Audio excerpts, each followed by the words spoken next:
दोस्तों, दुनिया में समय समय पर ऐसी महान आत्माओं का जन्म हुआ है जिनका जीवन एक प्रकाश स्तंभ के समान है, जो निरंतर अपनी रोशनी से सारे जग को प्रकाशित करता रहेगा।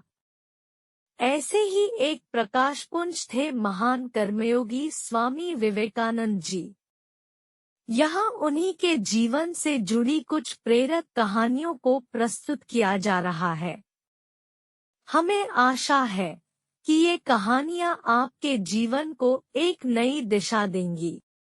एक दूसरों के पीछे मत भागो।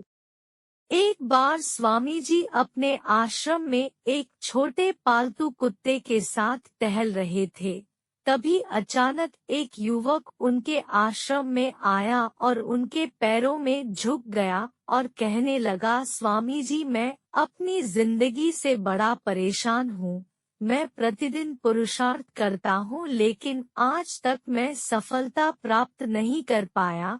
पता नहीं ईश्वर ने मेरे भाग्य में क्या लिखा है, जो इतना पढ़ा लिखा होने के बावजूद भी मैं नाकामयाब हूँ। युवक की परेशानी को विवेकानंद जी तुरंत समझ गए। उन्होंने युवक से कहा, भाई, थोड़ा मेरे इस कुत्ते को कहीं दूर तक सैर करा दो, उसके बाद मैं तुम्हारे प्रश्नों का उत्तर दूंगा। उनकी इस बात पर युवक को थोड़ा अजीब लगा, लेकिन दोबारा उसने कोई प्रश्न नहीं किया और कुत्ते को दौड़ाए हुए आगे निकल पड़ा। बहुत देर तक कुत्ते को सैर कराने के पश्चात जब युवक आश्रम में पहुंचा तो उन्होंने देखा कि युवक के चेहरे पर अभी भी तेज है, लेकिन वह छोटा कुत्ता थकान से जोर जोर से हाँफ रहा था। इस पर स्वामी जी ने पूछा, क्यों भाई, मेरा कुत्ता इतना कैसे थक गया? तुम तो बड़े शांत दिख रहे हो, क्या तुम्हें थकावट नहीं हुई? युवक बोला, स्वामी जी, मैं तो धीरे धीरे आराम से चल रहा था, लेकिन यही बड़ा अशांत था।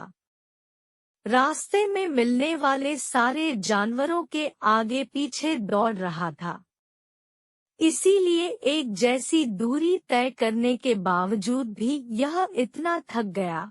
तब विवेकानंद जी ने कहा, भाई, तुम्हारे प्रश्नों का उत्तर भी तो यही है।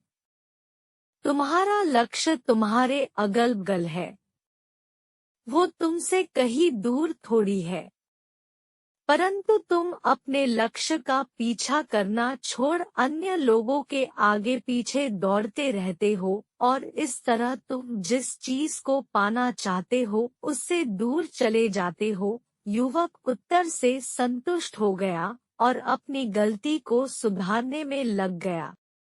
2. स्वामी जी और विदेशी महिला।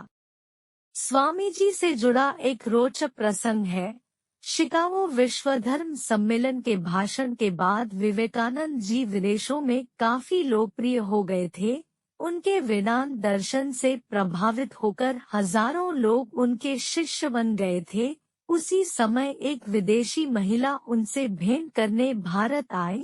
काफी देर बात करने के बाद वह विदेशी महिला विवेकानंद जी से बोली, स्वामी जी, क्या आप मुझसे शादी करेंगे? इस पर वे चौंक गए और मुस्कुराने लगे। फिर बोले, देवी, ऐसा नहीं हो सकता, क्योंकि मैं ब्रह्मचर्य का पालन कर रहा हूँ। इस पर महिला ने कहा, है स्वामी, मुझे आपके समान ही प्रवीण बालक चाहिए, जो आगे चलकर विश्व को एक नई दिशा दे और अपनी माता का नाम प्रसिद्ध करे। इस पर स्वामी जी दोनों हाथ जोड़कर उसके सामने झुक गए और बोले, हे देवी, चलिए आज से ही मैं आपको अपनी माता मान लेता हूँ। इस तरह आपको मेरे जैसा तेजस्वी बालक भी मिल गया और मेरे ब्रह्मचर्य धर्म के पालन में भी कोई बाधा नहीं आएगी। स्वामी जी का यह उत्तर सुनते ही वह महिला भाव विभोर हो गई तथा उनके पैरों में गिर पड़ी। वे सचमुच महान थे। 3. एकाग्रता का रहस्य।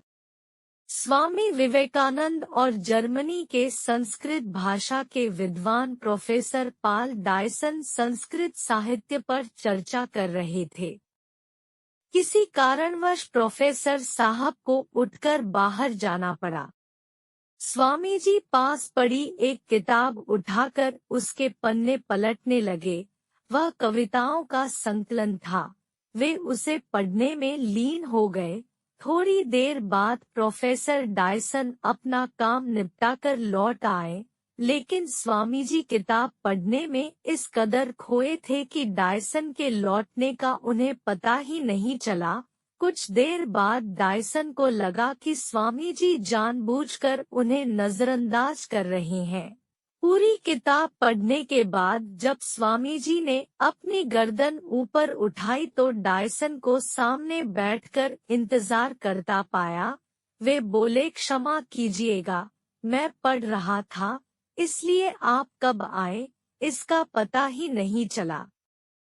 स्वामी विवेकानंद द्वारा माफी मांगने के बावजूद डायसन के मन का मलाल खत्म नहीं हुआ। उन्हें यही लगता रहा कि स्वामी जी ने जानबूझकर उनकी उपेक्षा की। स्वामी विवेकानंद उनके मन का भाव जान गए। उन्हें दुख हुआ। डायसन को यकीन दिलाने के लिए वे किताब की कुछ कविताएं सुनाने लगे, लेकिन इसका उल्टा असर हुआ। कविता की पंक्तियां सुनने के बाद डायसन ने कहा, लगता है आपने यह किताब पहले भी पढ़ी है। डायसन के इस तरह सोचने का कारण यह था कि 200 पन्नों वाली किताब कोई व्यक्ति इतने कम समय में नहीं पढ़ सकता था। वे बोले, किताब की सारी कविताएं आधे घंटे में याद हो जाना मुमकिन नहीं है। इस पर स्वामी विवेकानंद ने कहा, मिस्टर डायसन, जीवन में सबसे महत्वपूर्ण है एकाग्रता। एकाग्रता जितनी अधिक होगी, आपका समय उतना ही कम लगेगा या काम का परिणाम उतना ज्यादा होगा।